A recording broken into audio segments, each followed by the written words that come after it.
On a tranquil evening in the ancient land of Japan, a dashing young samurai, weary from his long journey, sought refuge in a secluded hamlet under the faint glow of the moonlight. He stumbled upon an aged, seemingly abandoned dwelling. As he drew near, a silhouette loomed in the upper window.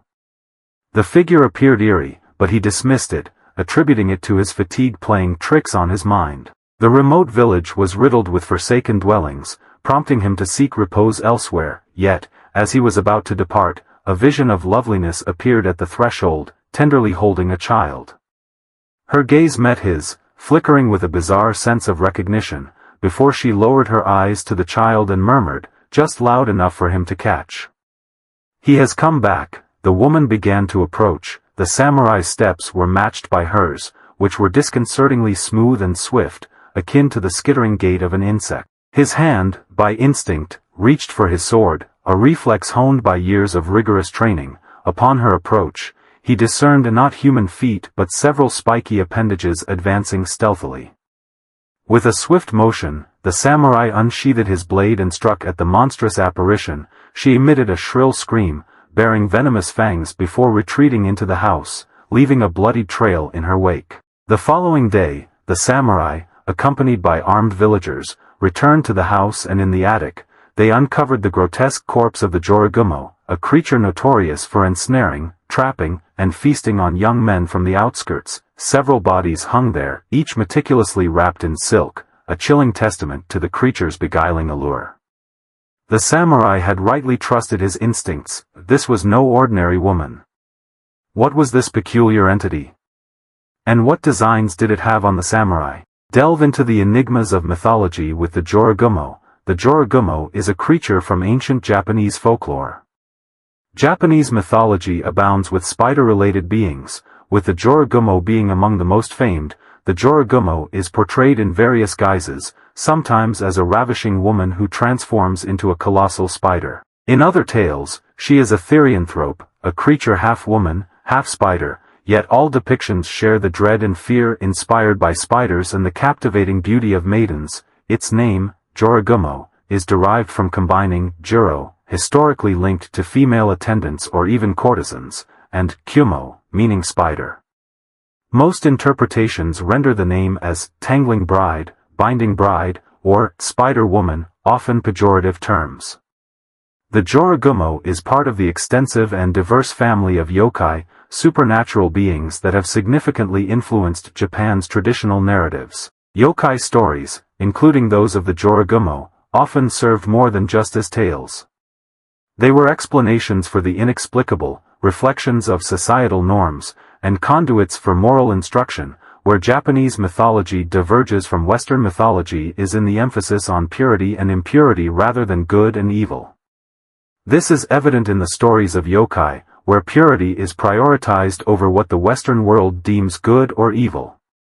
Some argue that the Joragumo tests the purity of young men. Should they succumb to their impure desires, they will suffer the spider monster's fate. The Joragumo first crept into literature during the Edo period in the 17th century, a time ripe with storytelling.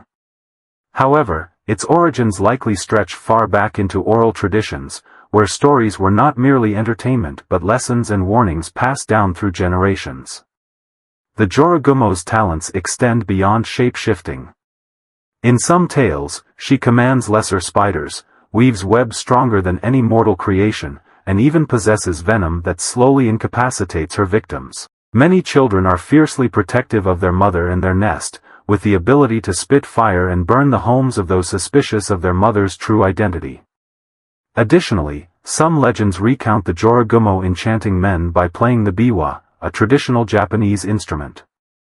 This musical lure often settings included shacks would captivate and trance her victims, adding another layer to her deceptive and seductive nature. It's a haunting blend of beauty and horror, ensnaring the imagination as much as the creature ensnares her prey, such as in our next story at the Joragumo's lair.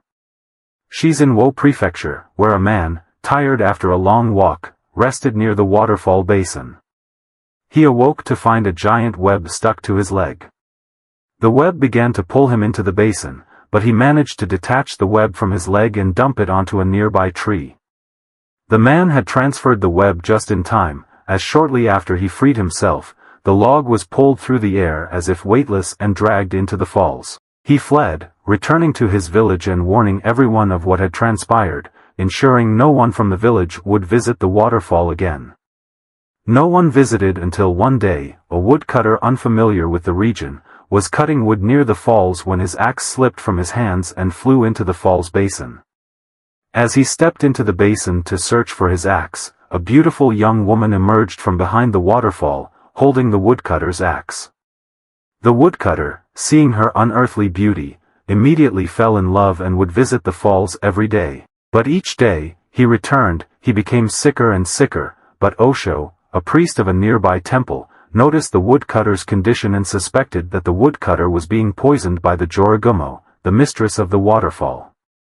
On the woodcutter's next visit to the waterfall, the priest accompanied him. The priest saw a spider thread reach toward the woodcutter and let out a thunderous yell, causing the thread to vanish.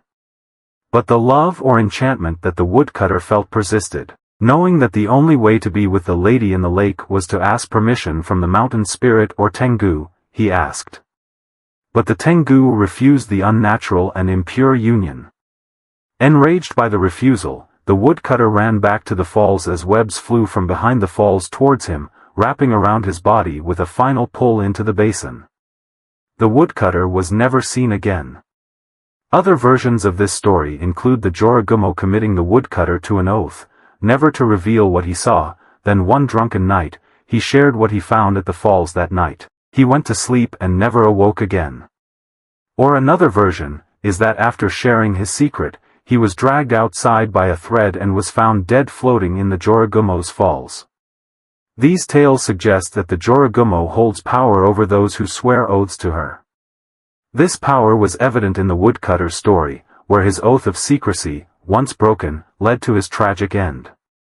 This again echoes the strong belief in the dangers of impurity. It's not known exactly when and how the association started, but the Jorogumo has for a long time been connected in oral stories with a real-world spider, the golden orb spider, and it's easy to see why the two might be connected. Firstly, the appearance of the golden orb spider, or the Joro spider, as it's known in Japan, is quite striking with its large size, vibrant colors, and strong webs. It isn't hard to see why it could be associated with the captivating and seductive Jorogumo. Then there's the habitat. Both the mythical Jorogumo and the real golden orb spider are linked with forested, mountainous areas, and deserted homes, and culturally, there's a fascinating aspect to consider in many traditions. Animals that live longer are often thought to possess magical powers. Given the golden orb spider's relatively long lifespan, this could have fed into the folklore. The myth tells us that if a golden orb lives to the age of 400, then it gains its full power, transforming from a mere spider to a yokai and moving from eating insects and birds to sustain life to something more filling, such as young men. This relationship between the orb spider is made evident in our next tale. One day, the affluent heir of a samurai family, Magoroku, was enjoying a moment of peace on his porch when he opened his eyes. He saw a woman, perhaps in her 50s, approach him. The woman told him that her daughter had fallen madly in love with Magoroku and implored him to return to her home to speak to her daughter, as she was afraid of what she might do. Magoroku followed the woman to meet this mysterious admirer inside a mansion. Magoroku found himself face to face with a beautiful young woman who pleaded with him to consider her as a bride. Despite her pleas, Magoroku remained faithful to his wife, declining the offer, but the girl insisted, adding that Magoroku had almost killed her mother 2 days ago. And despite this, she still loved him. Bewildered by the meeting, Magoroku politely declined and left the mansion, but as he left the house, the entire scene dissolved, and Magoroku was sitting on the familiar porch of his home. His servants insisted he'd been dreaming on the porch the entire time, but Magoroku's experience was far from a dream. He spotted a golden orb spider scurrying away over the eaves of his home. The reality dawned on him. He had been ensnared by the Jorogumo's web of deceit, a spider's revenge. He remembered that 2 days ago, he had spotted such a spider and almost killed it with his sword.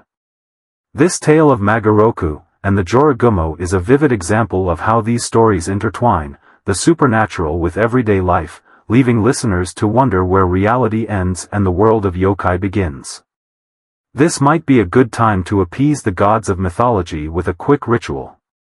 Give that thumbs up, subscribe, and hit the bell for notifications, whether the name of the creature came from the myth or